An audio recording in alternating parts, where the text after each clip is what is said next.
Kembali lagi di channel BH TV. Kali ini kita akan membahas tentang COVID-19.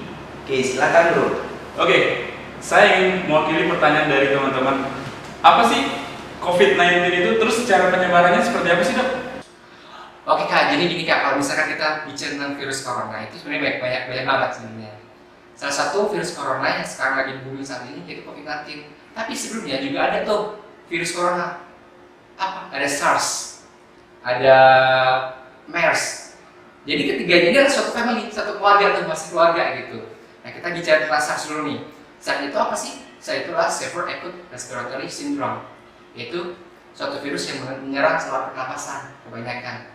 Nah, terus SARS ini pertama kali ditemukan di China pada tahun 2002. Penularannya gimana? Penularannya itu sifatnya zoonosis Kak, yaitu dari hewan ke manusia. Keluarnya apa? Kalau dari SARS itu sendiri itu bisa disebut sebagai kucing luwak. Nah, kucing luwak atau disebut sebagai musang ya, gitu.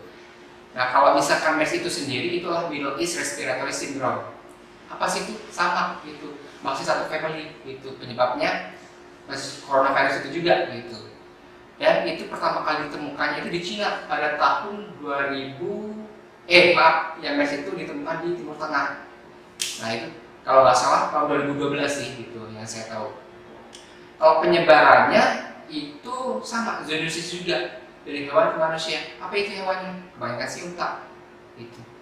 Nah kalau misalkan kita bicara tentang COVID-19, kalau kakak nanya apa sih itu COVID-19? Nah jadi gini Kak, COVID-19 itu pasti itu golongan sama yang virus MERS sama SARS tadi gitu. Jadi kalau penyebarannya itu sampai sekarang pun belum diketahui apa sih penyebab pastinya.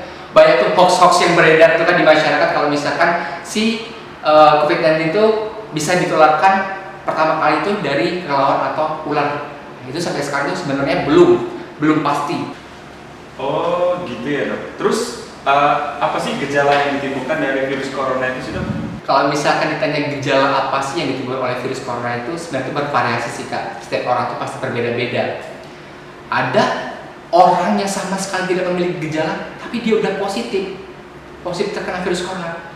Dan kalau misalkan gejala dia itu sifatnya itu dia bertahap, nggak langsung. Misalkan demam nih, dia nggak langsung demam gitu, bertahap sesuai dengan inkubasi. Kan inkubasi virus corona itu paling sering itu 5-6 hari dan inkubasi tepatnya itu sampai 14 hari gitu.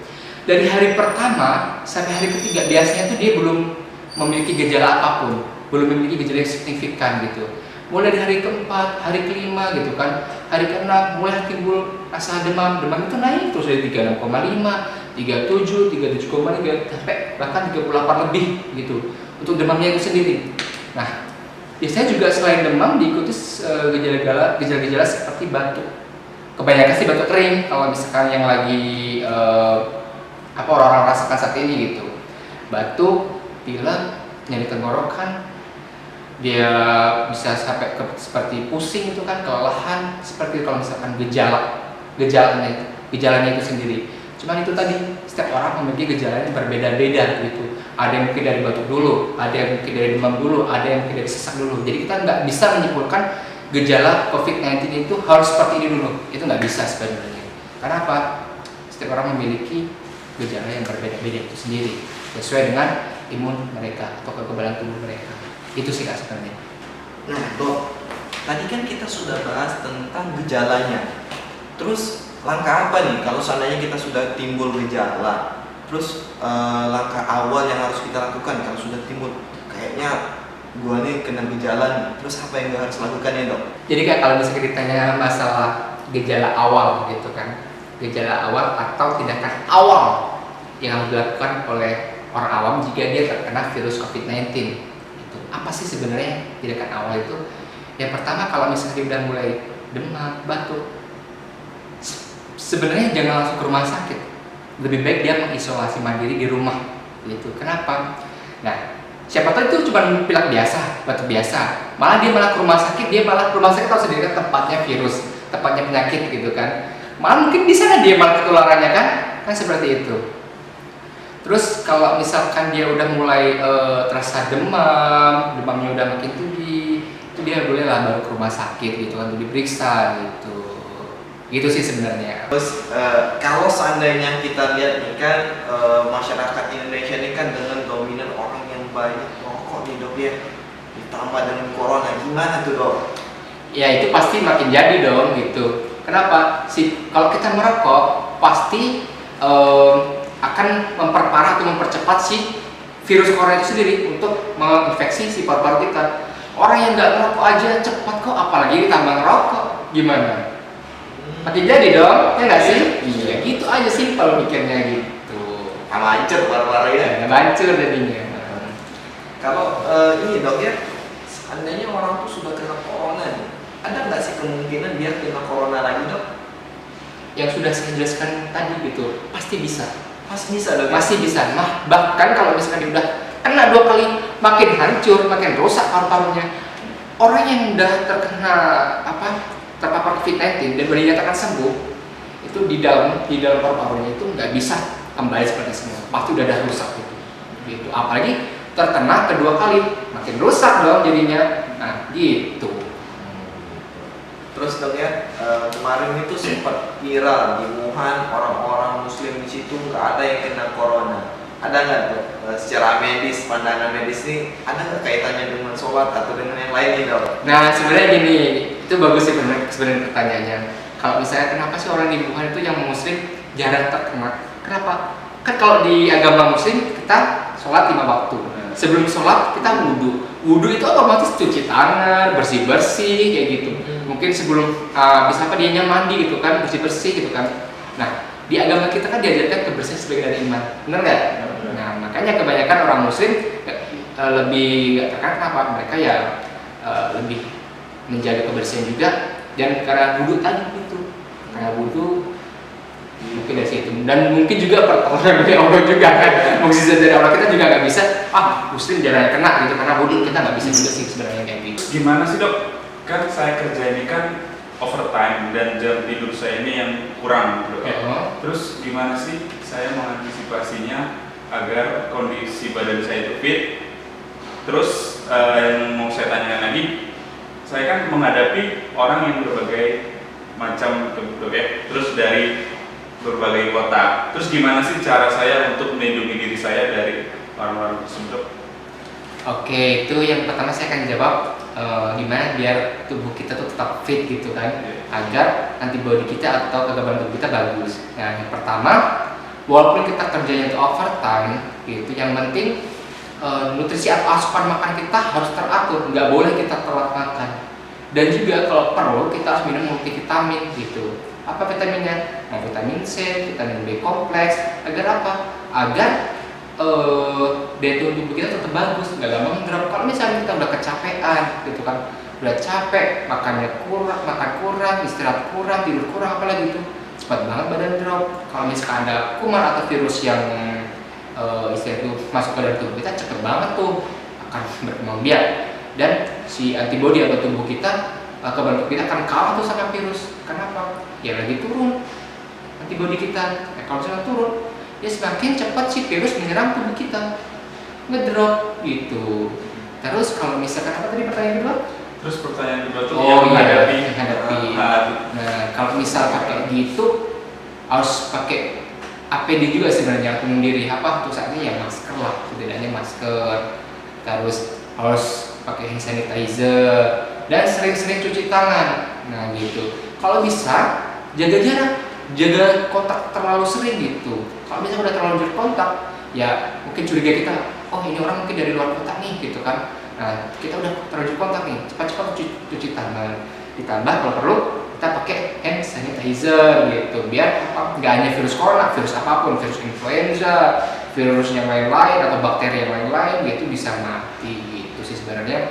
Jadi walaupun kita kerjanya overload, terus kita sering berkontak dengan orang asing gitu kan, itu tadi berlaku hidup sehat, terus pola makan, dan kalau perlu ya pakai alat pelindung diri gitu, dan juga ditambah vitamin, seperti itu sih sebenarnya. Dok, ada nggak sih pesan-pesan buat orang-orang yang mau mudik sama udah terlanjur mudik nih dok? Yang belum mudik sama udah yang terlanjur mudik. Nah, mungkin kalau yang belum mudik, saya himbau jangan mudik dulu. udah tahan aja di situ gitu. Kenapa? Biar tidak semakin banyak penyebaran virus corona itu gitu. Biar nggak semakin menyebar ke wilayah-wilayah gitu. Jadi si virus corona itu nggak menyebar di seluruh Indonesia gitu. Nah, kalau misalkan yang udah terlanjur mudik, saya himbau jangan langsung pulang ke rumah. Lebih baik mengisolasi mandiri dulu gitu. Jangan ketemu sama keluarga gitu.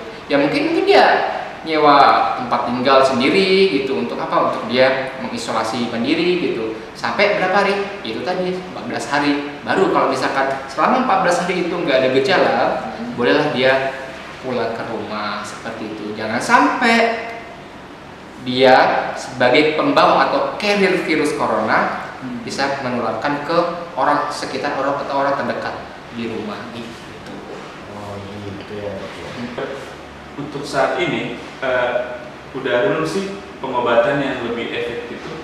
Nah, jadi kalau misalnya ditanya tentang pengobatan yang efektif, itu sebenarnya belum ada. Kalau misalkan yang virus COVID-19 itu menyerang ke tubuh kita, itu diobati sesuai dengan gejalanya, simptomatis. Kalau misalkan dia demam, kasih penurun demam. Kalau misalkan dia batuk, dikasih obat batuk gitu.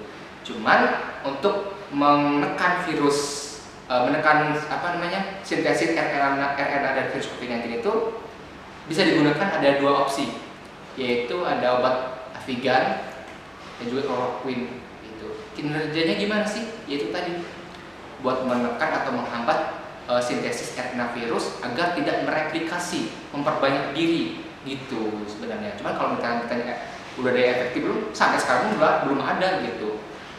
Itu sih sebenarnya. Terus dok, untuk yang rentan kena sakit atau kena virus coronanya dok, itu umur berapa sih dok?